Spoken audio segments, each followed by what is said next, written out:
स्वागत है। हम वो चर्चा कर रहे हैं कि संभल में हिंसा तो संभल रही है, लेकिन राजनीति चरम पर क्यों है। कौशलकांत मिश्रा साहब, ब्रेक पे जाने से पहले शुभांकर मिश्रा ने एक बहुत ही अच्छा मुद्दा उठाया कि राजनीति आखिर इस कदर होती है कि राजनेता अपने बच्चों को तो अच्छे अच्छे स्कूलों में पढ़ाते हैं, राजनेता बच्चों को तो अच्छी जगहों पर रहते हैं, खुद बढ़िया जगह पर रहते भी हैं, और आंदोलनकारी को सड़कों पर छोड़ देते हैं पत्थरबाजी करने के लिए, हिंसा करने के लिए।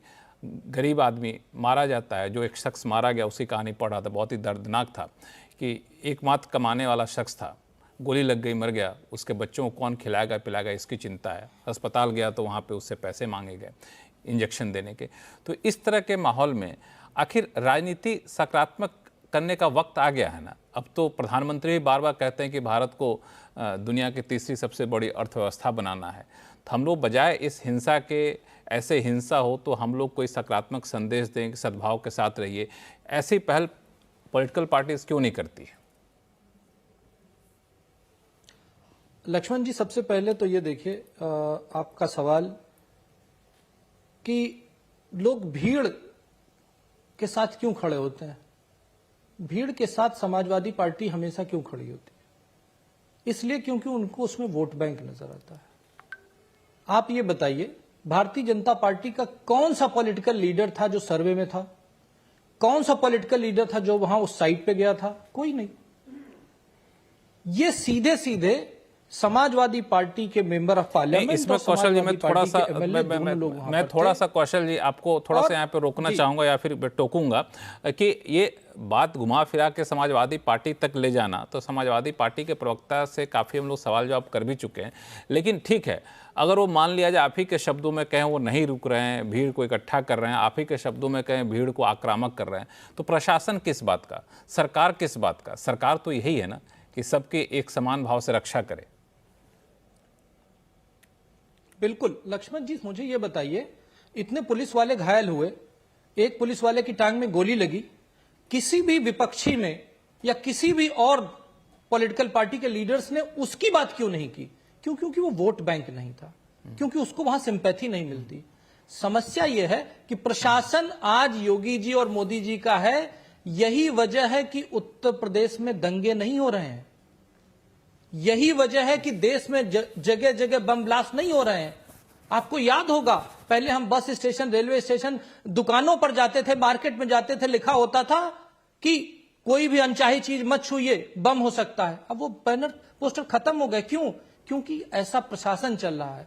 बात यह है कि जब प्रशासन अपना काम करेगा तो जिसके ऊपर कार्रवाई होगी उसके साथ अगर ये खड़े होंगे, पुलिस वालों से सवाल करेंगे, कोर्ट के आदेश पे सवाल करेंगे, मंदिर कहीं पर भी उसका विरोध करेंगे, मस्जिद कहीं पर भी उसका समर्थन करेंगे, घुसपैठियों के साथ खड़े होंगे, रोहिंग्याओं के साथ खड़े होंगे, बांग्लादेशी घुसपैठियों के साथ खड़े होंगे, फर्जी कागज जो वोटिंग करते हैं उनके साथ खड़े होंगे, कागज न दिखाने की बात करेंगे, सर तन से जुदा होने वालों के साथ खड़े होंगे, हमास के साथ खड़े होंगे, फिलिस्तीन के साथ खड़े होंगे, नसरल्ला के साथ खड़े होंगे, गाजा के साथ खड़े होंगे, अफजल के साथ खड़े होंगे।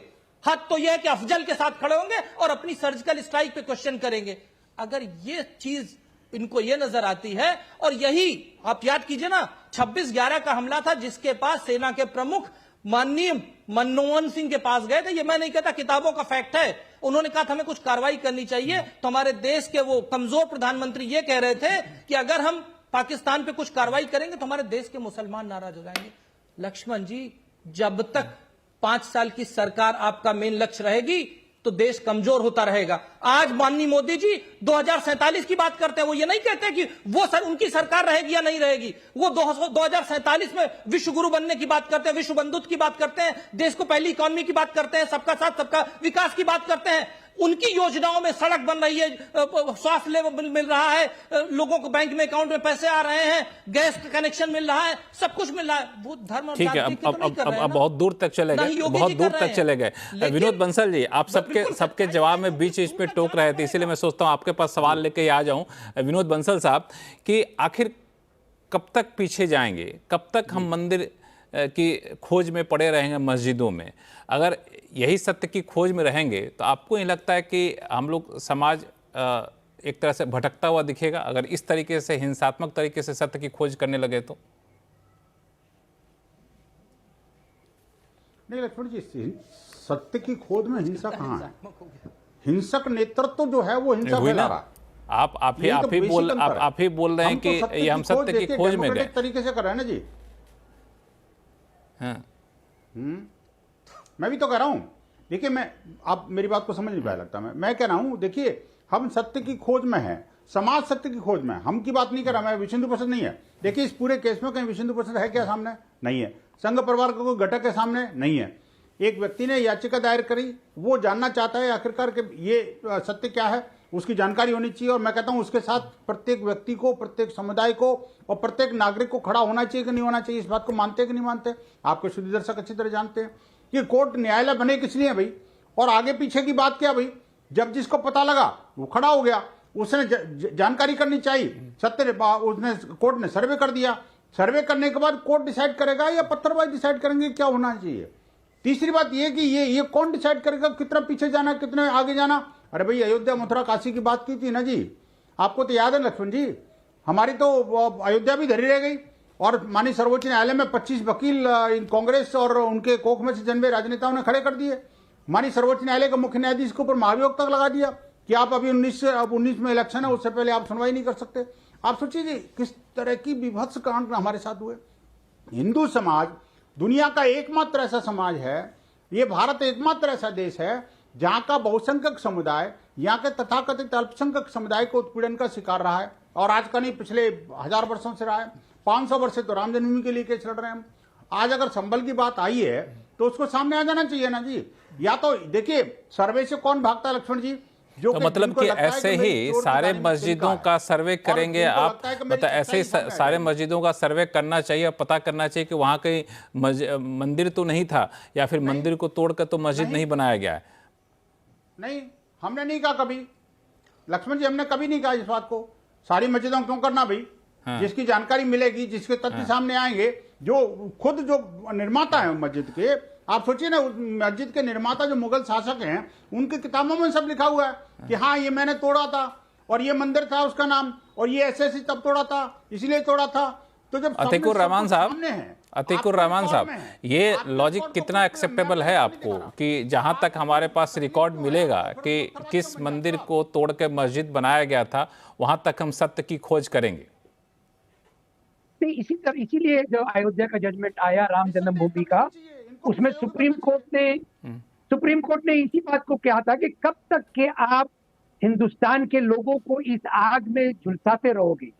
और शुभांकर जी की बात को किसी ने भी सीरियसली नहीं लिया लक्ष्मण जी। शुभांकर जी ने जो बात छेड़ी है, एक मिनट बंसल साहब, एक मिनट बोलने दीजिए। बंसल साहब, आप जब बोले तो कोई बीच में नहीं बोल रहा था, तो मैं रिक्वेस्ट करूंगा कि आप भी बोलने दीजिए दूसरे गेस्ट को।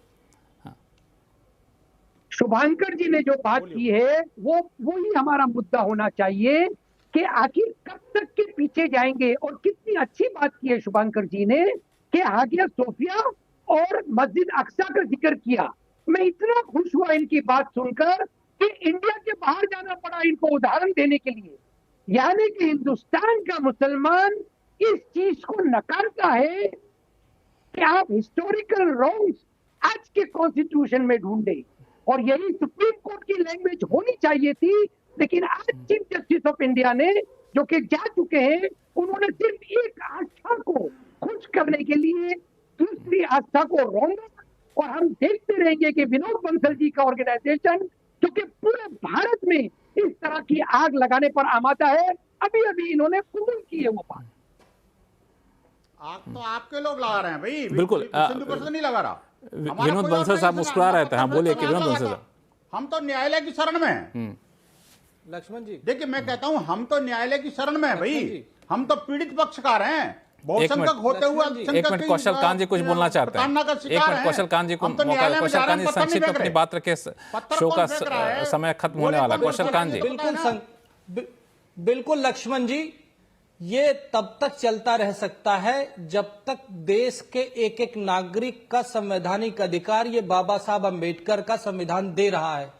ये वही संविधान है जिसने सबरीमाला के टेंपल में महिलाओं के प्रवेश को चैलेंज कराया। वो एक महिला का संवैधानिक अधिकार था, एक सिटीजन का संवैधानिक अधिकार था, वो भी जो उस रिलीजन को बिलोंग नहीं करती थी। अगर ये संविधान उस एक नॉन रिलीजन की महिला के साथ खड़ा हो सकता है, तो वही संविधान देश के हर नागरिक के साथ खड़ा है, जब तक यहां का नागरिक जानना चाहेगा कि उसके अधिकार क्या हैं। और अगर कोई भी नागरिक ये जानना चाहता है कि कोई भी धार्मिक स्थल में उसका अधिकार क्या है, तब तक ये चलता रहेगा। और जहां तक रही सोफिया मस्जिद की बात की, बिल्कुल सही बात की अतीकुर रहमान साहब। सच्चाई यह है कि सोफिया मस्जिद पहले एक दूसरे धर्म का स्थान था, जिसको तोड़ करके बनाया गया, पहले एक कॉमन बनाया गया, उसको दोबारा कन्वर्ट करके उसी आतंकी विचारधारा ने मस्जिद में कन्वर्ट कर दिया शो का समय कौशल जी थोड़ा सा खत्म हो रहा है। शुभांकर, आपके पास 30 सेकंड है, अपनी बात रख दीजिए, फिर मैं शो को यहीं खत्म करूंगा। शुभांकर, आपके जवाब पे सारे हमारे पैनलिस्ट काफी उत्सुक थे जवाब देने के लिए। अब बताइए आप क्या कैसे समाप्त करेंगे इसको? सारे पैनलिस्ट से सिर्फ एक ही चीज का निवेदन करना चाहता हूँ। मैं ना किसी पक्ष में हूँ ना किसी दूसरे पक्ष में हूँ। मेरा सिर्फ एक मुद्दा ये है कि आप लोग इतना सिलेक्टिविज्म क्यों करते हैं? आप कोर्ट की बात मानने के लिए यहाँ तो बड़े उत्सुकता से तैयार हो जाते हैं, लेकिन शाहबानों का अगर मामला आता है तो वहां आप पीछे मुड़ जाते हैं। उसी संसद से पास हुए 1991 एक्ट को, प्लेसेस ऑफ वर्शिप एक्ट को मानने के लिए और मनवाने के लिए आप तैयार हैं, लेकिन सीए एनआरसी की जब बात आती है तो बिना मुद्दा आए हुए, बिना सीए से जब किसी को कोई इफेक्ट नहीं होना, यही तो सबसे बड़ा मुद्दा है शुभांकर के। हर कोई यहाँ पर राजनीतिक नजरिए से देखता है इस सारे मुद्दे को, जहाँ जो चीजें जिनको ज्यादा सूट करती हैं, अनुकूल लगती हैं, उसका विश्लेषण उसी तरीके से किया जाता है, फिर उसको आधार बनाया जाता है। आप सभी मेहमानों का बहुत बहुत धन्यवाद हमारे शो में जुड़ने के लिए। लेकिन इसी उम्मीद के साथ इस शो को मैं खत्म करूँगा कि जो कि संभल में जो कुछ हुआ वो दोबारा किसी शहर में किसी मंदिर मस्जिद को लेकर ना हो, और जो भी इस तरह की हिंसाएं हैं उसकी हम लोग कड़ी निंदा करनी चाहिए। इस पर राजनीति ना हो और सारे राजनेता एकजुट होकर लोगों से शांति बनाए रखने की अपील करें और आगे कोई स्थायी हल ढूंढें। ऐसे कब तक मंदिर मस्जिद ढूंढते रहेंगे, ये एक बड़ा सवाल ज़रूर उठता है। आवाज़ अड्डा में फिलहाल इतना ही। देखते रहिए CNBC आवाज़। नमस्कार।